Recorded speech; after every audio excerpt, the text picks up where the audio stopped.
What if you were told to put your pet to sleep for no reason? Would you do it? I didn't think so. So what if I told you that during the Second World War there were millions of animals that were put down because of nothing but propaganda and fear of gas attacks that never even happened? It appears as if the ownership of animals is being weaponized. And this isn't the first time that our pets have been put in this position.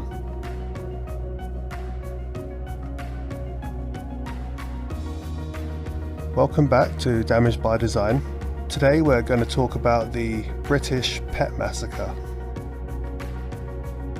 Human casualties are what typically come to mind when we consider the tragedies of war. But what about the animals that get caught in the crossfire? The British government euthanized millions of pets during the war to keep them from becoming a financial burden on their owners or a security risk for the country. This obscure part of the war has had far-reaching effects on British culture and is still diverse today. Before the start of the war, there were government leaflets distributed around the UK during the summer of 1939. Building a shelter or staying indoors during air raids were only two examples of the suggestions given to individuals to ensure the safety of themselves and their pets. However, the government's stance on owning animals underwent a drastic shift as the conflict continued. All owners of animals, no matter of their species, were warned that if war should occur, the destruction of animals in certain areas would be inevitable, and it's therefore advisable to take steps to ensure that the animals could be destroyed as quickly and as humanely as possible. And just 3 days after the declaration of war, the British PET Massacre officially began. The government's decision to enact this measure raises the question of why. A few factors contributed to this. The government's initial worry was that evacuating or relocating to smaller dwellings would make caring for these pets even more difficult for the owners. Since many people had to downsize or relocate to shelters because of the war, the authorities didn't want to deal with the issue of abandoned dogs, and the government also had security concerns. Since wild pets may cause harm, dogs for instance could alert the enemy of their presence by barking. And during times of scarcity, the public worried about how to provide for their pets, for their food and their healthcare. And so government and the media said that they could simply have their animals euthanized for convenience and efficiency's sake. The estimated number of 6 to 10 million animals were thought to have been put down during the wartime. Although these numbers can vary widely, the list extended to include horses alongside the usual canine and feline and rabbit suspects. Some of the remains of these animals were buried at the Ilford Animal Cemetery. While some pet owners were fortunate enough to locate a safe haven for their animals with friends and relatives, many others simply gave up and abandoned their animals. There were several strategies that were used to put this policy into action. Local authorities in certain locations reportedly canvassed the neighbourhoods, knocking on doors and asking homeowners whether or not they had any animals that they'd like to have euthanized. There have been cases where pet owners were given a deadline by which they must euthanize their animals or face having them taken away and put to sleep by the authorities. There were both animals who were put down by their owners, as well as people that hired veterinarians to carry out this final act. Some reports claim that crude and barbaric means, such as drowning or gassing, were utilised to put these animals to sleep. The procedure was traumatic for animals and their owners, and many people carried around emotions of shame and sadness for a long time thereafter. There was some debate regarding the policy. The killing of people's pets sparked widespread indignation and protest against the program. There was one lady who was well known as the Catwoman of Aleppo. She was infamous for bringing 50 of her feline friends with her over to Syria rather than having them put down.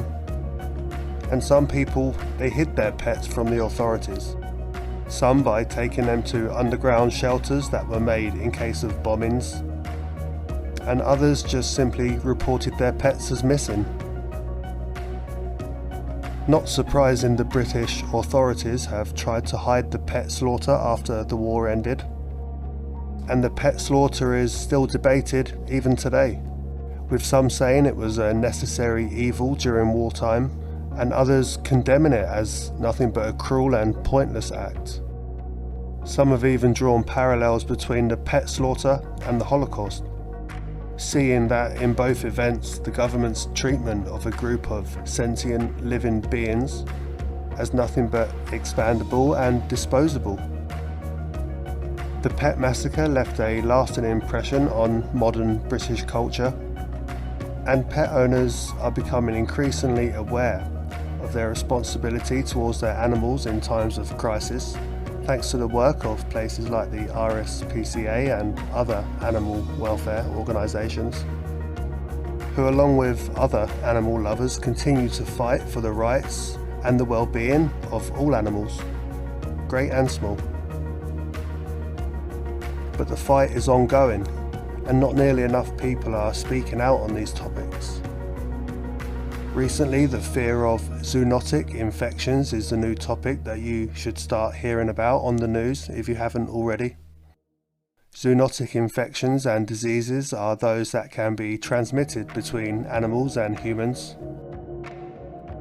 But not to worry, because the not so new ideas and ways around this is by creating lab-grown animals. Do you guys remember Dolly the sheep? Well, they've come a long way since then. And with that comes lab-grown meat, like the new range of foods that we are seeing rolling out in our food stores.